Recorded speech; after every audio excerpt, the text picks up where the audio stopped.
Hello friends, આજે આપણે બનાવીશું તરબૂચની છાલમાંથી તૂટી ફૂટી, જેને બનાવવી ખૂબ જ ઇઝી છે. તો ચલો બનાવીએ. હવે સૌથી પહેલાં મેં અહીંયા 2.5 કિલો જેટલું તરબૂચ લઈ લીધું છે અને એને આપણે પહેલાં કટ કરી લઈશું. આવી રીતે ઊભું જ કટ કરવાનું છે અને એમાંથી આપણે એની લાંબી લાંબી ચીર કટ કરી લેવાની છે. આપણે એની આ રીતની ઊભી ચીર કટ કરી લેવાની છે અને આખા તરબૂચને આપણે આ જ રીતે પહેલાં લાંબા લાંબા ચીર કરી લેશું. હવે આપણે તરબૂચને આવી રીતે કટ કરી લીધા છે અને હવે આપણે એનો આ પિંક પાર્ટ કાઢી લેવાનો છે. તમે જોઈ શકો છો.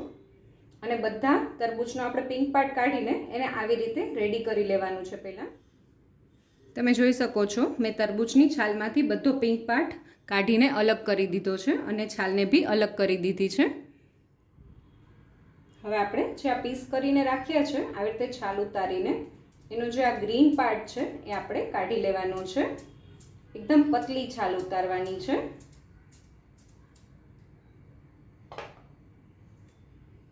અને પછી આપણે આના મીડિયમ થીક કટકા કરવાના છે. બહુ જાડા કટકા નથી કરવાના. આપણે ડબલ પ્રોસેસ કરવાની છે, એટલે બહુ પતલા કટકા નથી કરવાના. જો તમે બહુ પતલા કટકા કરશો તો શ્રિંક થઈ જશે અને બહુ મોટા બી નથી કરવાના.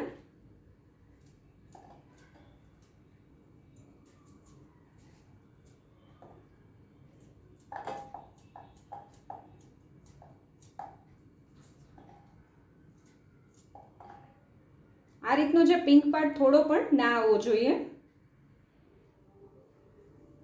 આપણે આ રીતના કટકા કરવાના છે અને આપણે આ જ રીતે બાકીના બધા કટકા કરી લેશું. તમે જોઈ શકો છો, તરબૂચની છાલના બધાના ટુકડા થઈ ગયા છે. અને હવે આપણે સૌથી પહેલાં આ કેટલા વાટકા તરબૂચની છાલના કટકા છે એ આપણે જોઈ લઈએ. અને વાટકાથી હું શું કામ માપું છું એ હું તમને આગળ વિડીયોમાં કહીશ. તો તમે જોઈ શકો છો, આ એક વાટકો,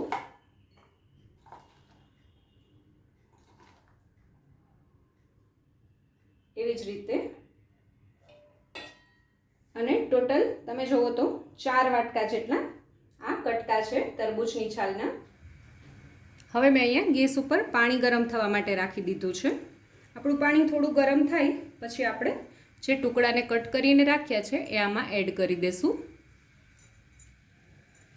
તમે જોઈ શકો છો, પાણી સરસ રીતે ગરમ થઈ ગયું છે. બહુ પાણીને ગરમ નથી થવા દેવાનું. હવે આપણે તરબૂચની છાલના ટુકડાને એડ કરી દઈએ.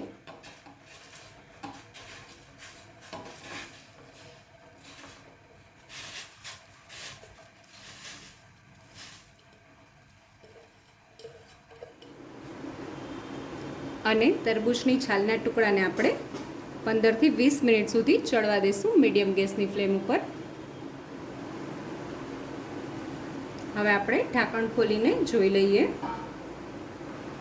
અને ગેસની ફ્લેમ આપણે બંધ કરી દઈશું. તમે જોઈ શકો છો, આપણા સરસ આ જે ટુકડા છે એ સરસ ટ્રાન્સપેરન્ટ થઈ ગયા છે. ટ્રાન્સપેરન્ટ થવાનો મતલબ છે કે આપણા જે આ તરબૂચની છાલના ટુકડા છે એ પરફેક્ટ બફાણા છે. હવે આપણે નેક્સ્ટ પ્રોસેસ કરીએ. હવે અહીંયા મેં એક કાણાવાળું વાસણ લઈ લીધું છે. એમાં આપણે જે આ તરબૂચની છાલના ટુકડા છે એ કાઢી લેશું અને જે વધારાનું પાણી હશે એ બધું નીકળી જશે.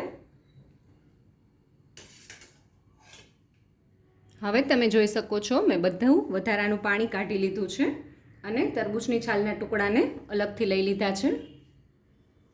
હવે આપણે જે વાટકીથી તરબૂચના ટુકડાનું માપ કર્યું હતું એ જ વાટકીથી આપણે અડધું માપ જેટલું આપણે ખાંડનું માપ કરવાનું છે.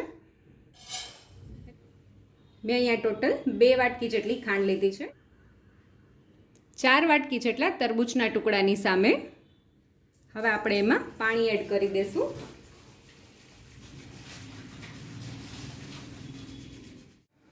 હવે આપણે ખાંડને ખાલી ઓગાળવાની જ છે. આપણે ખાંડની ચાસણી નથી કરવાની.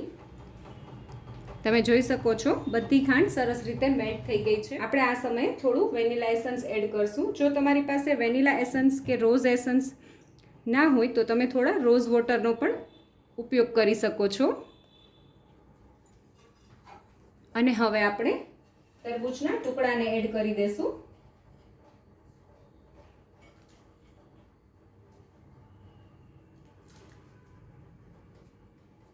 હવે આપણે બધા ટુકડાને પાણીમાં એડ કરી દીધા છે. આ સમયે આપણે ગેસની ફ્લેમ મીડિયમ રાખવાની છે અને ઢાંકણ ઢાંકીને 10 થી 12 મિનિટ સુધી આપણા જે તરબૂચના ટુકડા છે એને સરસ રીતે ચડવા દેશું, જેથી કરીને બધી ચાસણી પી લે.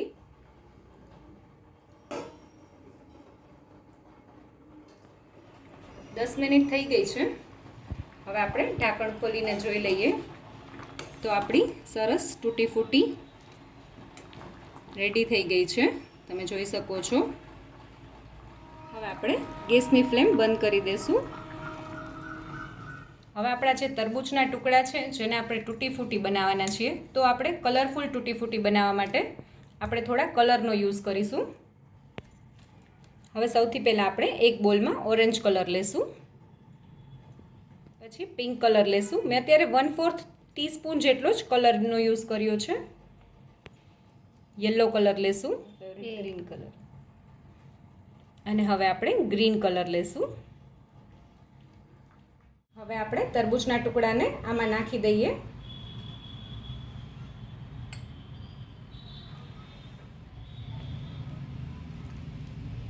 ફૂડ કલર તમને કોઈ પણ કરિયાણા સ્ટોરમાં ઇઝીલી મળી જશે.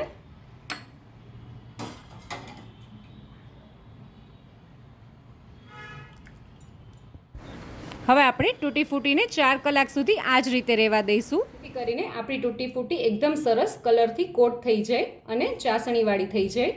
4 કલાક જેવો સમય થઈ ગયો છે. હવે આપણે આપણી તૂટી ફૂટીને જોઈ લઈએ.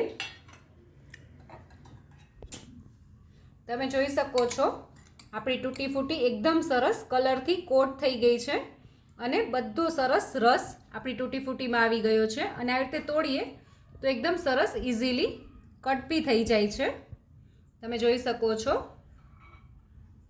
અને હવે આપણે આપણી તૂટી ફૂટીમાંથી આ જે પાણી છે એ કાઢી લઈશું. પહેલાં એક કાણાવાળા વાસણમાં બધી તૂટી ફૂટીને આવી રીતે કાઢી લઈશું, જેથી કરીને જે કલરવાળું પાણી છે એ બધું નીકળી જશે. અને આપણે પાણી બધું કાઢી લેવાનું છે. હવે મેં અહીંયા એક કાણાવાળી ડીશ લઈ લીધી છે. એના ઉપર આપણે આ રીતે ટીશ્યુ પેપર ગોઠવી દઈશું.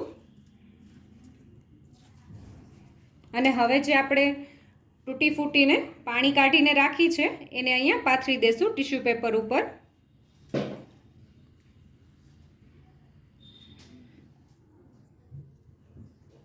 અને ઓરેન્જ કલરની તૂટી ફૂટીને પણ આની સાથે જ આપણે સૂકવી લઈશું.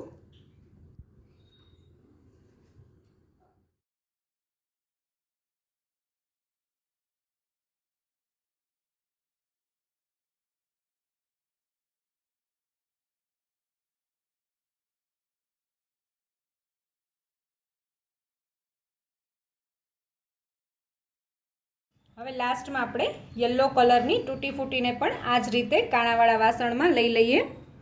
મેં એનું પણ બધું પાણી કાઢી લીધું છે.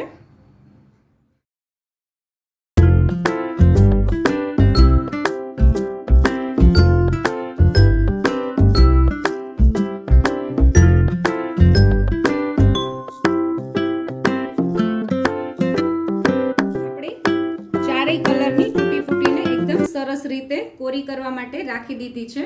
હવે આપણે ઘરમાં જે નેચરલ હવા આવતી હોય એ જ હવાથી આપણે આને 4 થી 5 કલાક સુધી સૂકવવા દેશું. તમે તડકામાં પણ 2 થી 3 કલાક સુધી સૂકવી શકો છો.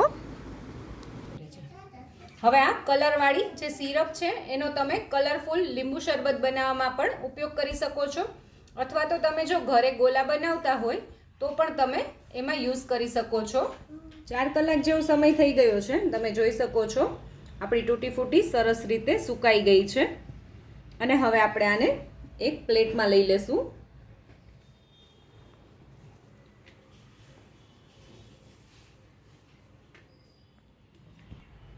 તમારી પાસે જો ટિશ્યુ પેપર ના હોય તો તમે ડાયરેક્ટ કાણાવાળા વાસણમાં પણ તૂટી ફૂટીને સૂકવી શકો છો. તમારે જો આવી રીતે જ સ્ટોર કરવી હોય તો તમે કોઈ પણ એરટાઇટ કન્ટેનરમાં આ ભરીને સ્ટોર કરી શકો છો. આ 6 મહિના સુધી ફ્રીજમાં તૂટી ફૂટી બગડશે નહીં. તો તૈયાર છે આપણી તૂટી ફૂટી. જો તમને મારો આ વિડીયો ગમ્યો હોય તો મારા વિડીયોને લાઈક કરજો, શેર કરજો અને મારી ચેનલ કુકિંગ વિથ ઉમા પુરોહિતને સબસ્ક્રાઈબ કરજો, જેથી કરીને આવા નવા વિડીયો હું તમારી સાથે શેર કરી શકું.